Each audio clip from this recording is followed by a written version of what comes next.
V-ați uitat vreodată la Dexter, serialul în care un criminal în serie omoară alți criminali în serie? Ei bine, astăzi vorbim despre o femeie care are misiunea primită de la Dumnezeu să scape de toți abuzatorii din lume.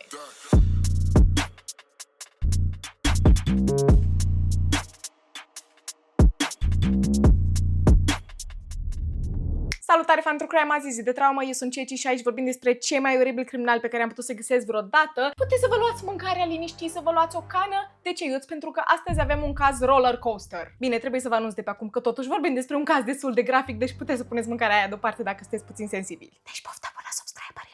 Ne ducem în America, o avem pe Sheila LaBar. Ea s-a născut pe 4 iulie 1958 în Alabama. În copilăria ei, atmosfera din casă nu era ceea ce trebuie. Tatăl ei era un alcoolic și făcea scandal de dimineață până seara și era extrem de violent. Sheila povestea la un moment dat cum tatăl ei o fugărea prin lanul de porumb cu un topor. De la vârsta de 6 ani, bineînțeles că tatăl ei a și început să profite de corpul ei și după făcea lucrul ăsta și cu sora ei mai mică, că Sheila era de față. Și pentru că asta nu era de ajuns, bineînțeles că tatăl ei invita și alți prieteni de 40-50 de ani să profite de corpul celor două. Bineînțeles că asta a lăsat-o pe Sheila cu foarte multe traume și nu doresc asta absolut nimănui, dar totuși lucrurile astea nu justifică ce a continuat să facă pe viitor. Sheila noastră a crescut foarte paranoică și antisocială, iar la vârsta de 18 ani avea un singur cel în viață: să-și găsească un bărbat cu bani care să o întrețină și să aibă grijă de ea, așa cum nu a avut tatăl ei. A început să se îmbrace mai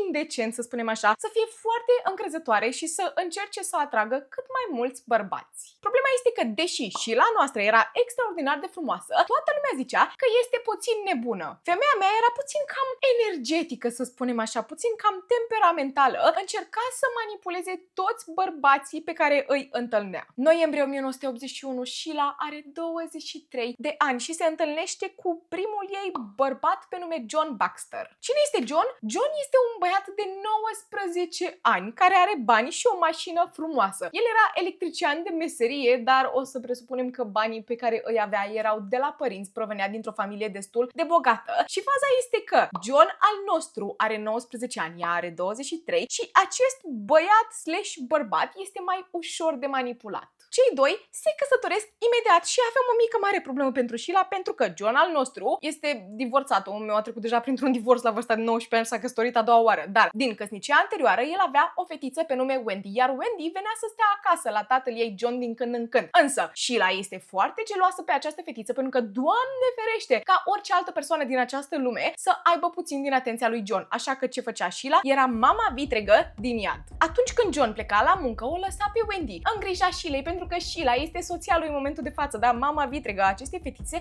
ar trebui să aibă grijă de ea, dar nu. Știți ce făcea Sheila? O lua pe Wendy, o punea într-un dulap și îi dădea o oală ca să o folosească pe post de WC și atât. Nu apă, nu mâncare. O neglija, o abuza pe această fetiță. 6 săptămâni Sheila și John au fost căsătoriți, asta până când John să afle ce a făcut această femeie cu fetița lui și a plecat. A încercat să bage divorț de această femeie și zic a încercat pentru că atunci când Sheila a aflat că urmează să afle fără soțul ei cu bani, a distrus tot în casă, i-a furat mașina și s-a dus către fosta soție a lui John, adică mama lui Wendy, pentru că aparent mama lui Wendy, cea biologică, a influențat-o să se ducă la tatăl ei și să-i spună tot ceea ce se întâmplă în casă. Deci s-a dus la fosta soție a lui John și a început să o atace cu un ciocan. Însă fosta soție a lui John era puțin mai puternică decât Sheila și a reușit să o doboare și a scăpat fără nicio rană, însă poliția a fost chemată. Sheila nu a primit nicio pedeapsă, dar divorțul s-a încheiat. John a scăpat și atât este povestea cu soțul numărul 1. Soțul numărul 2, numele lui este Ronnie Jeggings, era un bucătar care câștiga destui bani ca să o întrețină pe Sheila și la doar câteva săptămâni după ce această femeie a divorțat de John, l-a convins pe Ronnie să o ceară de nevastă. Ideea era în felul următor: certurile între cei doi erau atât de grave încât Ronnie, la 2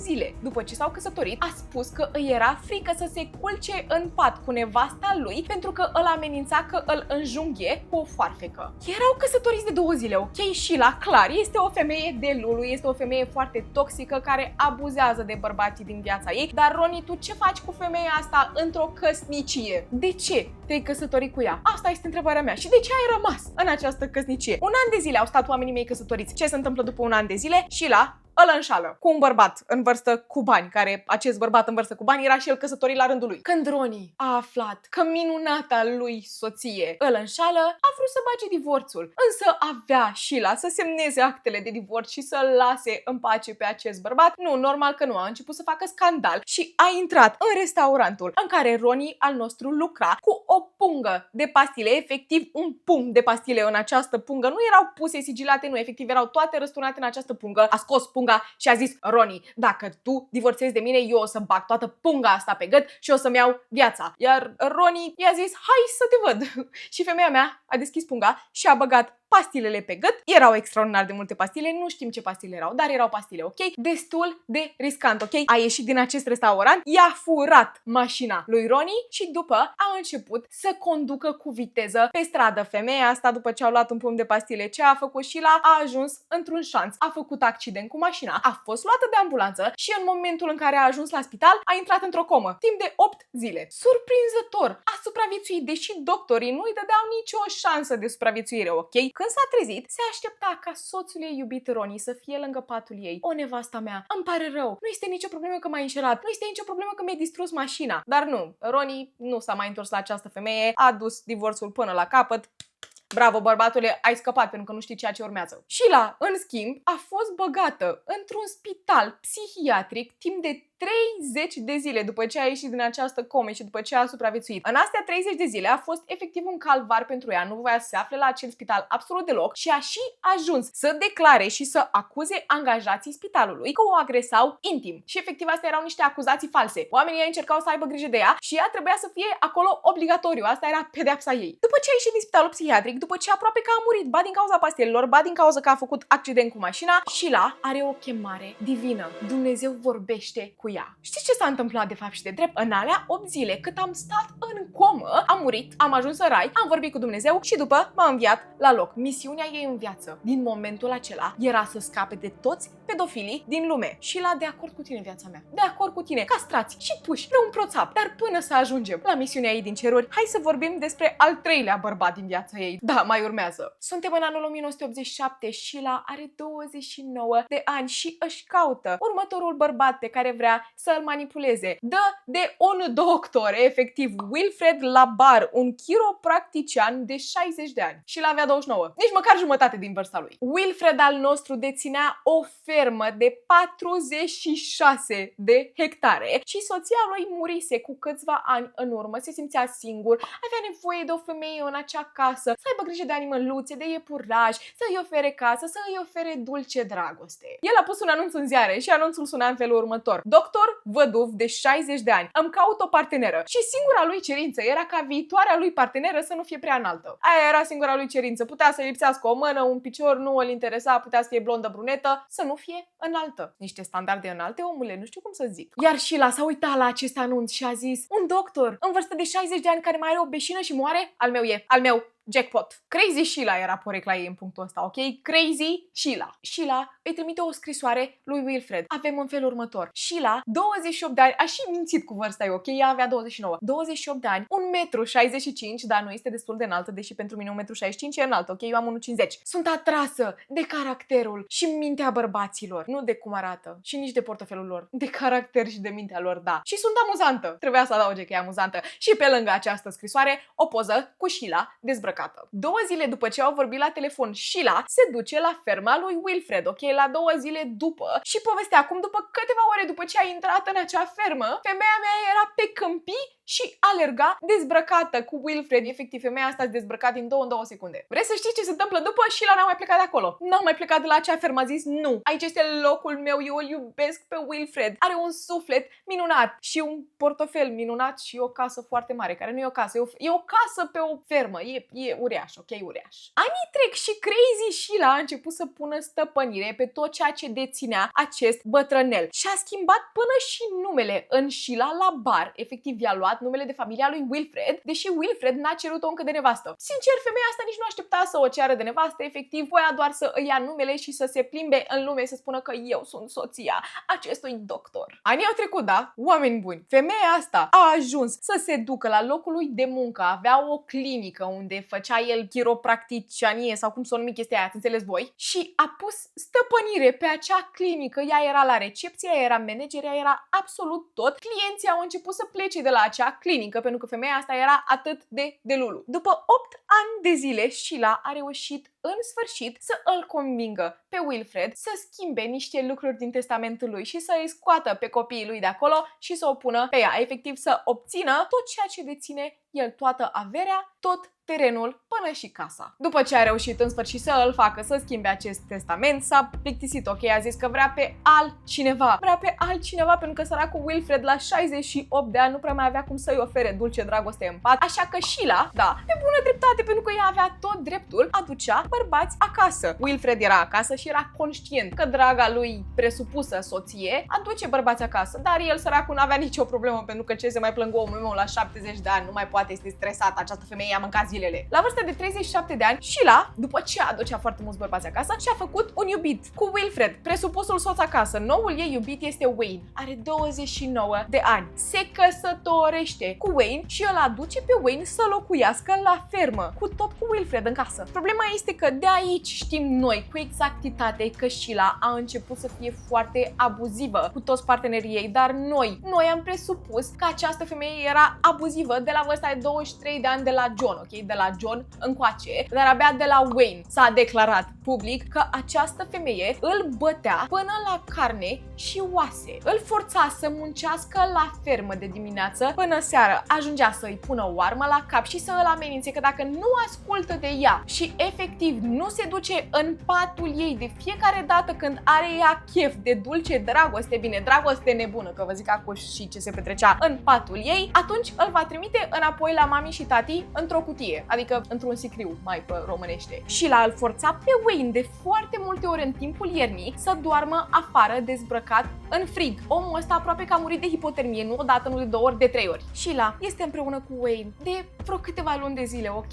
Și Wilfred încă se află la fermă. Și femeia asta efectiv se uita la moșulică ăsta de 68 de ani și nu mai moare omul ăsta odată să îmi lase mie tot averea, casa, ferma, nu mai scap de el ca să pot să aduc mult mai mulți bărbați acasă pentru că nu pot să aduc chiar atât de mulți, dar hei, îl avem pe Wayne, cu care sunt căsătorită. Ce face? Se duce la Wayne și îi spune că trebuie să îl omoare pe Wilfred pentru ea. Da, trebuie să-l omoare pe Wilfred. Iar Wayne, bărbat întreg la cap, bine, cât de întreg să și fii să te căsătorești cu femeia asta, să te muți în casa soțului ei, efectiv omul ăsta a refuzat să îl omoare pe Wilfred. Nu știu de ce Sheila chiar avea impresia că Wayne o să facă lucrul ăsta pentru ea, așa că ce face femeia asta? Începe să își dea singură pumni în față și să își bage unghiile în carne până la sânge, ca după să sune la poliție și să îl denunțe pe Wayne pentru abuz domestic. Cum adică nu vrei să-l omori pe presupusul meu soț de care mă folosesc de 8 ani de zile? Da, cu siguranță o să mă bat singură și o să sun poliția și o să te dau la poliție că m-ai bătut. Femeia asta, v-am zis, este clar pe altă planetă. Wayne a reușit să scape de această femeie și a băgat divorț și așa ajungem la soțul numărul 5. Asta dacă îl punem la calcul și pe Wilfred, pentru că Wilfred până la urmă în acte nu era soțul ei, dar ea a luat numele lui de familie pentru că n-am înțeles niciodată de ce nu a cerut-o Wilfred de soție pe această femeie, dar hei, a stat cu ea atâția ani de zile, who cares, până în punctul ăsta, cine se mai căsătorește la 70 de ani? Așa că da, ajungem la soțul numărul 5. Nici măcar nu pot zic soțul, la victima numărul 5, ok? Pentru mine toți bărbații ăștia au fost victime. James Beckett, un băiat de 23 de ani care era cu 10 ani mai tânăr decât Sheila. Efectiv, au intrat într-o relație, îl bătea, îl fugărea cu un topor pe proprietatea fermei, îl acuza de foarte multe ori că înșală și așa justifica bătaia pe care i-o dădea și la un moment dat l-a bătut atât de tare încât i-a scos dinții din față. Ultima picătură pentru James a fost momentul în care Sheila l-a înjunghiat cu o foarfecă în cap. Nu știu cum a supraviețuit omul ăsta, efectiv i-a băgat o foarfecă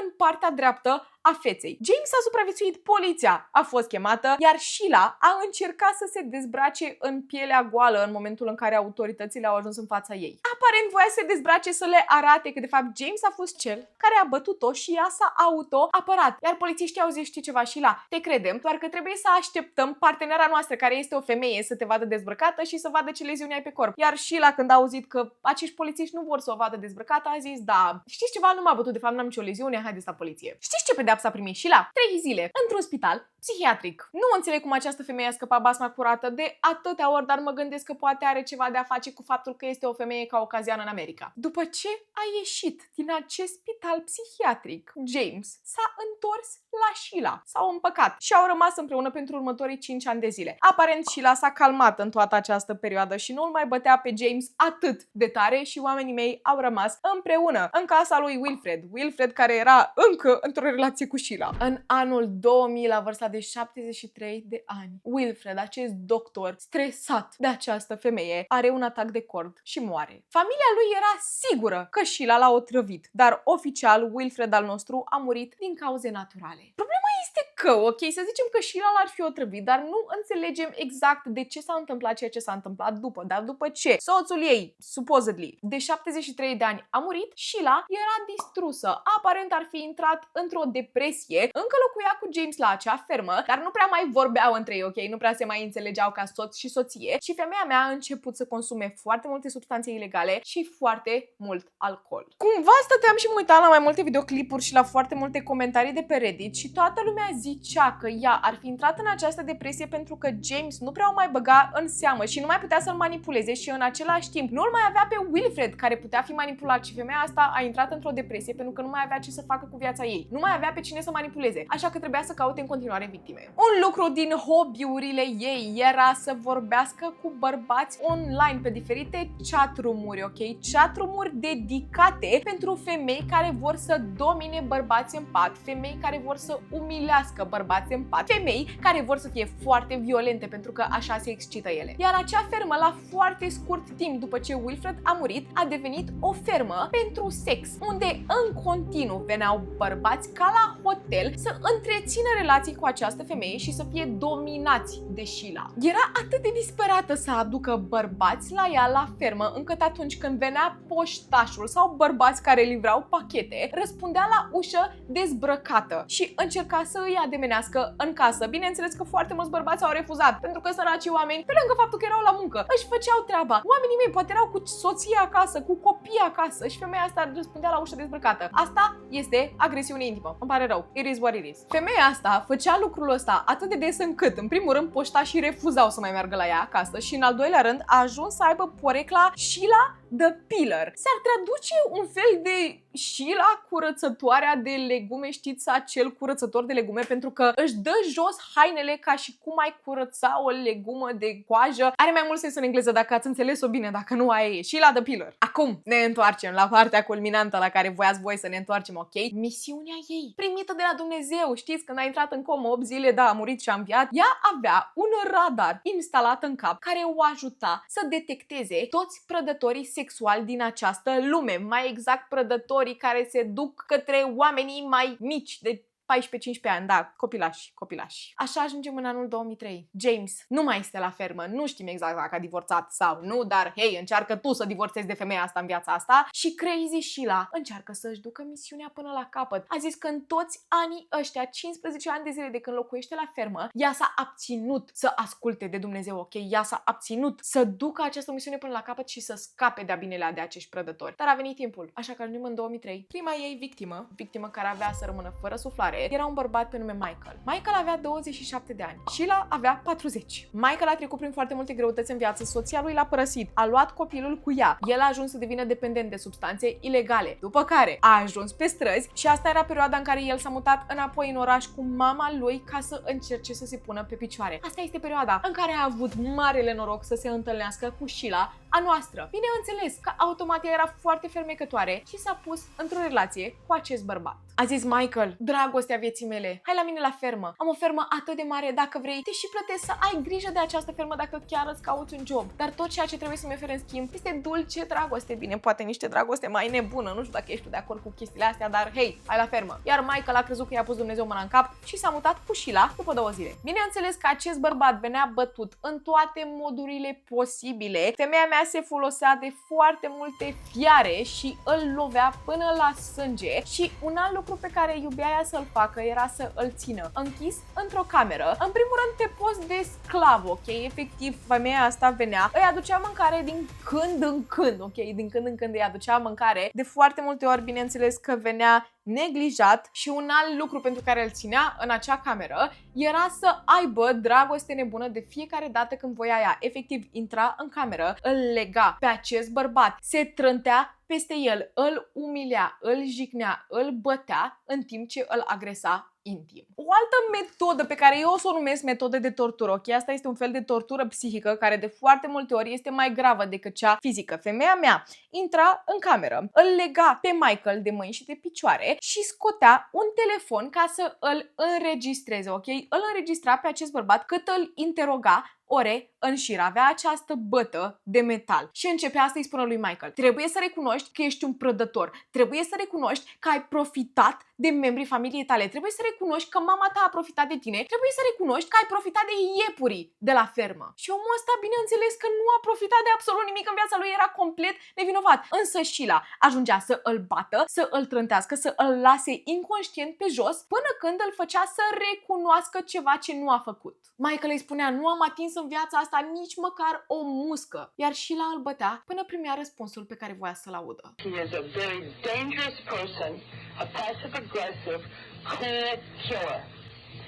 Most pedophiles, before they kill, begin doing the same things that Michael Delage has done. Așa Michael a ajuns să recunoască într-o înregistrare: da, am profitat de o fetiță de 6 anișori. Da, am omorât animale la viața mea. Da, am agresat intim iepurii de la fermă. Și da, a făcut dulce dragoste cu mama lui. După ce avea toate aceste înregistrări cu toate declarațiile false ale lui Michael, avea cu ce să îl șantajeze. Omul ăsta a încercat să scape de la acea fermă. A încercat de mai multe ori. La un moment dat, un vecin l-a găsit în mijlocul iernii, în zăpadă pe jos, înconjurat de lichide roșii și îi și lipsea o bucățică de ureche. Din păcate, nu am reușit să găsesc ce s-a întâmplat după lucrul ăsta, dar ce știm clar este că Sheila nu a primit nici măcar nu a fost contactată de autorități, ok? Și Michael s-a întors înapoi la fermă. Într-un final, l-a forțat pe acest bărbat să scrie o scrisoare în care își acuza mama că a profitat de el de când era mic și că el la rândul lui a profitat de sora lui mai mică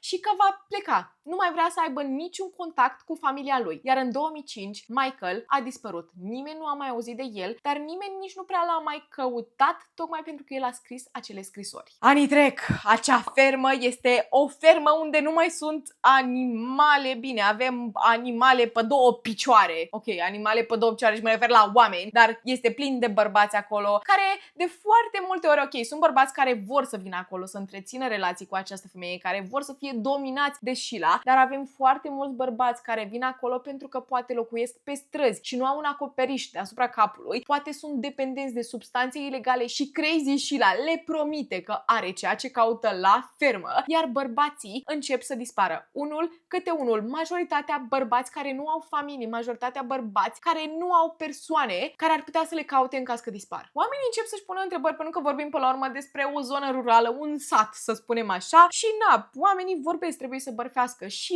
nu știu, până și poliția se întreabă: ok, oamenii încep să dispară, deși nu-i dă nimeni dispăruți, dar pe cine suspectați? Sheila la bar? Femeia aia care e văzută mereu dezbrăcată? Nu, fraților, nu. Sheila? Ce? N-atinge o muscă femeia aia. 2006, la un an după dispariția lui Michael, avem un alt bărbat. Kenny County este numele lui, are 24 de ani. Sheila avea 48 de ani. Să vă spun puțin despre Kenny ca să înțelegeți de ce mă rupe în două ce s-a întâmplat cu acest bărbat/băiat, pentru că el avea probleme de comportament și avea o dizabilitate încât mintea lui era a unui băiețel de 12 ani. Bărbatul ăsta era un bărbat vulnerabil în această societate, iar Sheila când l-a văzut era efectiv victima perfectă. Kenny nu avea prieteni. Singurul lui prieten era mama lui, vorbea zilnic cu ea. Iar la o zi, după ce a ieșit la o întâlnire cu Sheila, s-a mutat la fermă. În secunda 2 după ce a pășit în acea fermă, Sheila i-a interzis să mai vorbească cu mama lui. Bineînțeles că mama lui era puțin suspicioasă și cumva era îngrijorată pentru fiul ei, pentru că deși are 24 de ani, de ce nu mai răspunde la telefon? Dar ne întoarcem înapoi la mama lui Kenny imediat. Efectiv, bărbatul ăsta venea bătut. Exact aceeași chestie prin care au trecut bărbații de dinaintea lui. Era lăsat în frig, ținut într-o cameră pe post de sclav, efectiv doar ca să primească atenție din partea acestei femei atunci când avea chef de dragoste nebună sau când venea la sesiunile de interogatoriu în care îl forța să recunoască că este un prădător și că și-a agresat toată familia. Nepoții, tot ce avea două picioare și mișca în acea casă, era agresat de Kenny. Avem înregistrările de când acest bărbat a recunoscut că mama lui profita de corpul lui încă de când avea vârsta de 4 anișori. Mama lui, care era cea mai bună prietenă cu el, mama lui care era îngrijorată de acest bărbat, care l-a iubit din tot sufletul, care nu ar fi putut să se atingă de el niciodată. Ideea care era că Sheila era atât de lulu pe altă planetă încât îi făcea pe acești bărbați să recunoască lucruri pe care nu le-au făcut, niște lucruri teribile, care nu ar ieși așa din gura cuiva random. Astea nu sunt niște lucruri pe care le spui, da, știi, mama mea, nepoții mei, iepurii de la fermă. Nu, efectiv, femeia asta îi obliga, îi bătea, bărbații ăștia erau obligați să recunoască aceste lucruri și după ce ei recunoșteau aceste lucruri, Sheila, în capul ei, eu sunt ferm convinsă că ea chiar credea aceste lucruri. În capul ei se învârteau niște rotițe și după ce îi auzea că ei recunosc că au făcut lucrurile astea, da, știam eu, radarul meu este corect, știam. Și ea chiar credea că acești bărbați, în capul ei, ea chiar credea că acești bărbați sunt niște prădători și îi bătea din ce în ce mai tare, îi pedepsea. Pentru că da, au recunoscut în sfârșit, acum am un motiv să-i bat.